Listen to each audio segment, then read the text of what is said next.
Hello दोस्तों, dictation start होगी 3 second बाद। स्टार्ट। पिछले दिनों महिलाओं से जुड़ी 2 खबरें आईं, एक भारत के बारे में और दूसरी दुनिया के बारे में।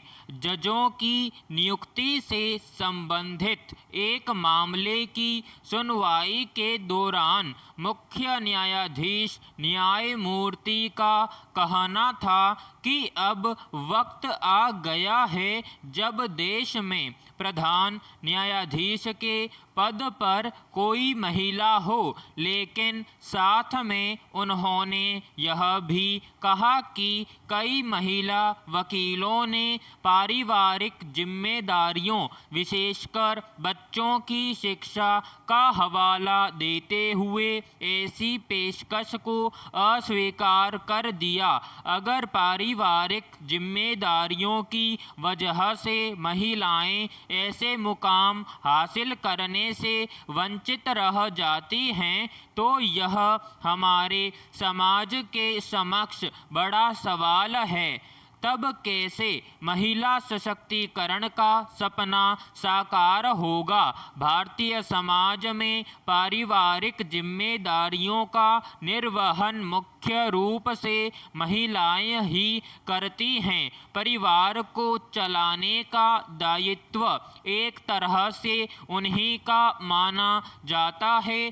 तमाम शैक्षिक और व्यावसायिक योग्यताओं के बावजूद महिलाओं को गृहिणी वाली कसौटी पर ही परखा जाता है। इसीलिए उन पर तमाम तरह की पाबंदियां लग जाती है। इसका नतीजा यह होता है कि वे बुलंदी के नए आयाम नहीं छू पाती। पैराग्राफ। कोरोना ने एक बार फिर अस्पतालों और स्वास्थ्य सेवाओं की बदहाल तस्वीरें उजागर कर दी हैं।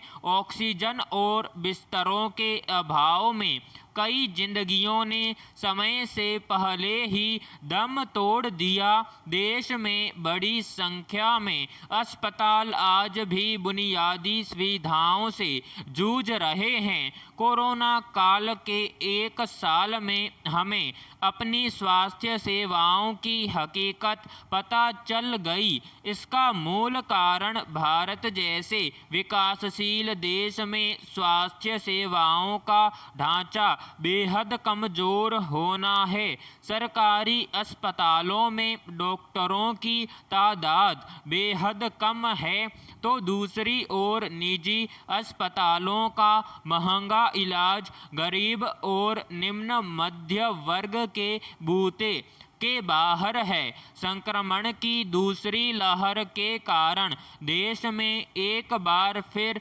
उद्योगों के समक्ष चुनौती खड़ी हो गई है। पूर्णबंदी के डर से ज़्यादातर शहरों में छोटे बड़े उद्योगों और कारखानों से मजदूर अपने इलाकों को लौटने लगे हैं। यह सबके लिए बड़ा संकट है। जहां मजदूरों और कामगारों के सामने आजीविका के संकट का खतरा मंडरा रहा है, वहीं औद्योगिक इकाइयों के समक्ष कामगारों की कमी का भी जाहिर है आने वाले दिनों में उत्पादन पर इसका असर पड़ेगा।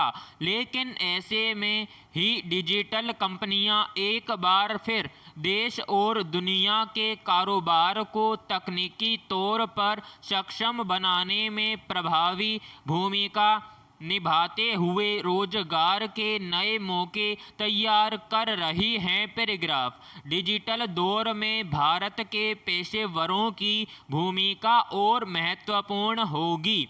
दुनिया के तमाम देश अपने उद्योग कारोबार में भारतीय पेशेवरों को सहभागी बनाएंगे और यह उनके लिए आर्थिक रूप से भी लाभप्रद होगा।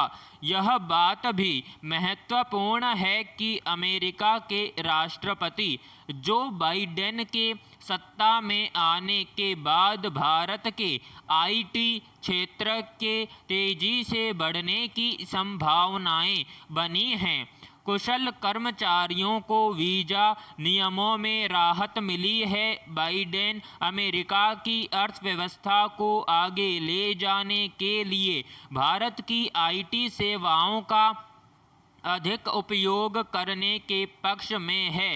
न केवल अमेरिका में बल्कि जापान, ब्रिटेन और जर्मनी सहित दुनिया के कई देशों में औद्योगिक और कारोबार आवश्यकताओं में तकनीक और नवाचार का इस्तेमाल तेज होने की वजह से आईटी के साथ ही कई अन्य क्षेत्रों में मसलन स्वास्थ्य देखभाल, नर्सिंग, बिजली, इलेक्ट्रॉनिक्स, खाद्य प्रसंस्करण, जहाज निर्माण, विमानन, कृषि, अनुसंधान, विकास, सेवा व वित्त आदि क्षेत्रों में भी प्रशिक्षित भारतीय कार्यबल की भारी मांग बनी हुई है। पैराग्राफ। ऐसे में रोजगार की बदलती हुई डिजिटल दुनिया में भारत पूरी तरह से लाभ की स्थिति में है, लेकिन अभी सीमित संख्या में ही भारतीय प्रतिभाएं डिजिटल अर्थव्यवस्था की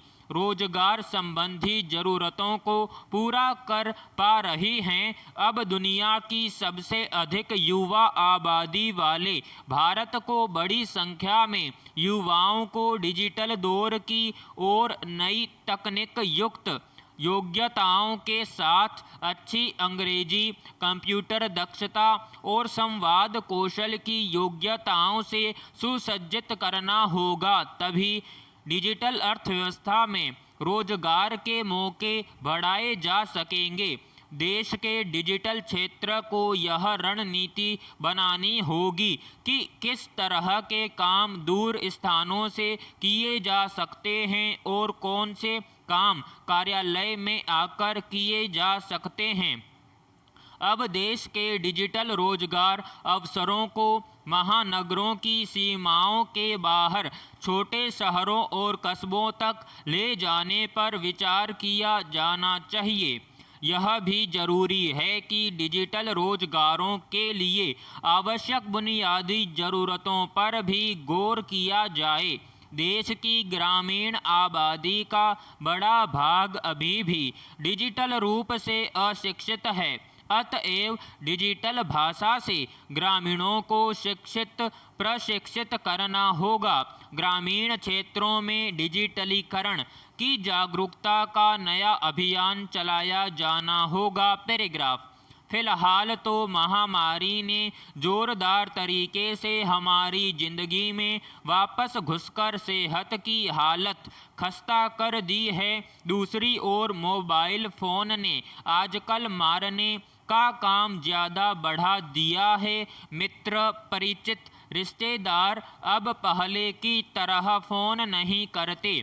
कोई समझदारी से फ़ोन कर ही दे तो उधर से संवाद के तहत यह कहा जाता है कि मैं तो आज आपको फ़ोन मारने की सोच ही रहा था। सुबह से देर रात तक वीडियो एक दूसरे को भेजते रहते हैं, फिर जगह बनाए रखने के लिए डिलीट मारते रहते हैं।